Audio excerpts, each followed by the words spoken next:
Isang magandang araw na naman po mga kasaka. Kamusta po ulit kayo? Ako po muli ito, ang inyong agriculturist. Sumasaludo sa magsasakang Pilipino para sa Pilipino. So ito na po yung kasunod ng ating unang video. Ano po kung napanood nyo po at ipinakilala ko po ito pong insecticide na akasa. At ito naman pong isa pang insecticide na kwarta. Kung hindi nyo pa po napapanood ay ilalagay ko po sa description yung link or pwede nyo pong i-search yung akasa or yung kwarta insecticide. So ngayon po ay ipapakilala ko po sa inyo. Ito pong natitira, ito pong dalawa. Ano? Ito po ay isang fungicide at isang plant growth regulator. So ito po ang unang-una, ito pong hawak ko ay 250 ml. Ito po ay kung tawagin po at ang pangalan nito ay El Barrera. Ano, parang yung nakalaban ni Pacquiao. So ito po isang protective fungicide. Ano? Meron pong iba't ibang klase ng fungicide. Merong curative fungicide, merong protective fungicide. Ano po? So ito pong protective fungicide, ibig sabihin pwede po natin itong gamitin kahit wala pa pong tama. Ano po? Kahit wala pa pong disease para maprotektahan kaagad or sa madaling salita or pinakamadaling intindihin, ito po ay pwedeng bakuna. Ano, pag sinabi namang curative fungicide, yun naman po ay may sakit na ginagamot na natin. Ano po? So ano po ba itong El Barrera? Ano po? Ito pong El Barrera, kung kayo po ay nagtatanim ng mais, ano po, kung kayo po ay nagtatanim ng malawak na maisan sa inyo pong lugar, kung ang mais po ninyo ay nakakaranas ng mga merong mga spot na kulay brown, ano po, dark brown. Ang tawag po diyan ay leaf spot. So, kapag po meron ng ganyan, yung dahon ng inyo pong mga mais na tinatanim, isa lang po ang ibig sabihin yan at malaking problema po yan. Kapag po tinamaan ng sakit ang dahon ng halaman, ano, hindi lang ito sa mais, ay kapag tinamaan ng sakit ang dahon po ng ating mga tinatanim na halaman, lalo tigit po ang mais, ay yan po ay unang-una pong maapektuhan dyan ay yung photosynthesis na tinatawag. Yung photosynthesis po na tinatawag, yun po yung pagluluto ng halaman ng sarili nitong pagkain. Imagine niyo po kung meron siyang leaf spot, merong sakit. Sa palagay niyo po ba makakapagluto siya ng ayos? At yung lulutuin niya pong pagkain, yun po yung pagkain ng halaman para po mamulaklak, bumunga, at kung may bunga na ay mahinog.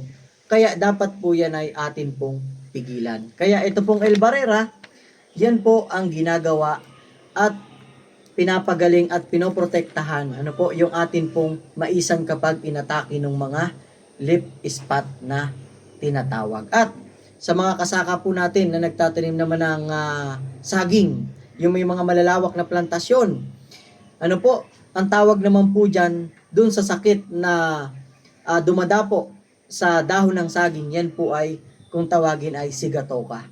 At gaya po ng sinabi ko, napakalaki po ng impact kapag ang dahon ng isang halaman natin, ng crops natin ay nagkaroon ng sakit dahil maapektahan po ang pagluluto ng sariling pagkain nito.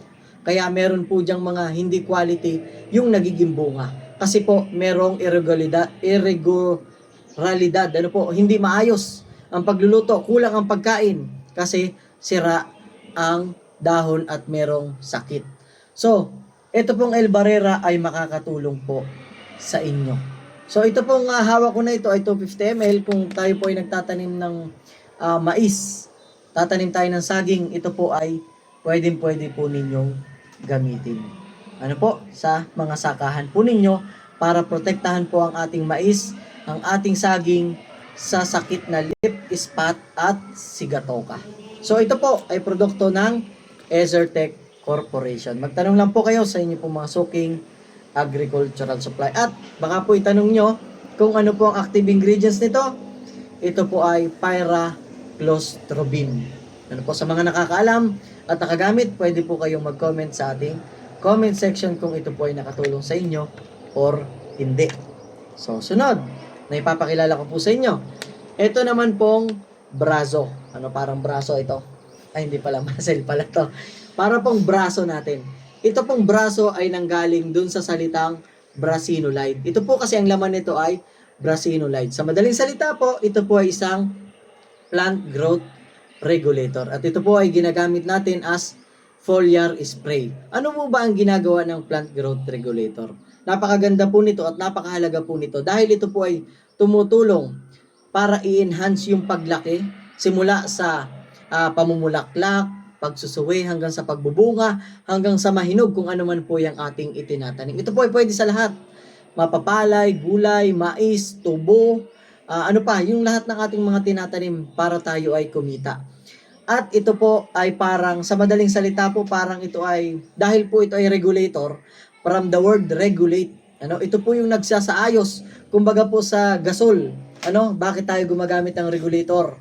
Para hindi sumingaw, para hindi masayang yung gas na laman. Kaya po gumagamit tayo ng regulator. So, sa halaman kailangan din po natin 'yan, ano? Para yung pong halimbawa, tayo po ay nag-spray ng fungicide.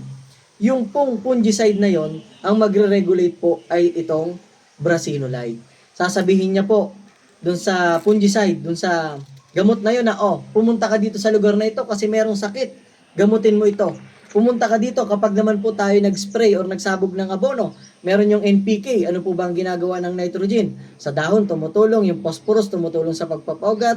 Potassium, sa pagpapabulaklak, pagpapabunga. Ang gagawin po ni Brasinolide or ni Braso ng plant growth regulator, sila po yung mag-uutos. Parang traffic enforcer. Nitrogen, pumunta ka dito sa dahon. Gawin mong green. Ano po, tumulong ka sa chlorophyll, function. Ikaw naman, phosphorus, pumunta ka sa ugat. Dagdagan mo pa yung ugat, may namamatay na doon, palitan mo. So, ang potassium naman, pumunta ka doon, nagbubunga na yung ating halaman, kailangan ka doon. So, ito po ang trabaho ng Brasinolide or plant growth regulator. Sa madaling salita po, ito po ay pwede nating i-mix or ihalo sa insecticide, sa foliar fertilizer, sa fungicide, sa herbicide na atin pong ginagamit. Wag na muna sa herbicide. Sa insecticide, fungicide, foliar, pwede po natin itong ihalo. Ano? Ito pong 100 ml na ito po ay napakarami na po ng magagamitan. Kung sa isang hektarya po, pwede na po natin itong ihalo doon sa atin pong pinaghahaluan or sa drum. Again, pwede po ito sa lahat ng crops. Ito po ay Braso Plant Growth Regulator. So, yun po ang kagandahan sa Plant Growth Regulator. Ito po yung magiging katulong ng atin pong mga insecticide, mga fungicide, mga NPK at mga micronutrients na nilalagay natin sa ating halaman para i-regulate ito, pumunta kung para saan talaga siya at kung saan at hindi pumupunta kung saan-saan. Kaya napakaganda po nito. Ito po ay produkto pa rin ng Ezertech Corporation. Ano po? Inyo pong tatandaan. Braso. Ito po, El Barrera. Ito po ay gamot or protection sa leaf spot kung tayo nagtatanim ng mais. Ganun din po sa Sigatoka kung tayo po ay nagtatanim ng saging. Plant growth regulator para sa lahat ng crops. Ano po? Nagre-regulate, tumutulong para i-enhance simula sa pagpapalaki ng halaman, pagdadahon, pamumulaklak, pamumunga hanggang paghinog na po ay pwede po itong gamitin. So yun, kung kayo po ay nakagamit nito, ay pwede nyo po kayo mag-comment sa ating comment section. Sabihin nyo po kung anong naging resulta. At kung meron po kayong mga katanungan, pwede po kayo mag-comment at atin po yan sasagutin sa abot po ng ating makakaya. So muli po, sana po ay nakatulong sa inyo ang dalawang produktong ito at sana po ay makagamit kayo. Pumunta po kayo sa inyong mga suking agricultural supply, tanungin nyo po kung meron silang El Barrera at meron silang Braso. Ito pong active ingredients nito, El Barrera again, ito po ay pyraclostrobin. At ito namang Braso from the word Brasinolide. So yun po, maraming salamat po sa patuloy na nagsusubscribe at kung hindi po kayo nakakasubscribe, ay mag-subscribe na po kayo. At syempre, i-hit nyo po ang notification bell para lagi po kayong updated sa aking po mga susunod na videos. Maraming salamat po. Hanggang sa muli.